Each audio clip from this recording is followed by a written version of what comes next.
Let's make some lunch for my kids. Today I'm folding up some ham and I'm adding that right to a starred food pick.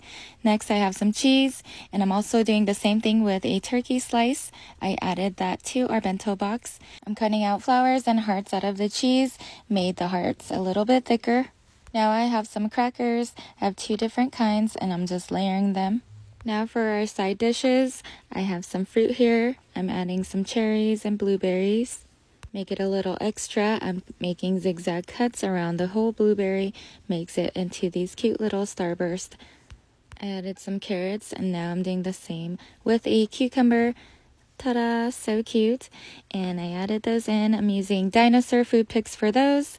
I added a side of ranch and now for the note I'm writing, throw kindness around like confetti. Have the best day, love you, and don't forget to smile. And that's it. I hope you guys have a wonderful day. See you later.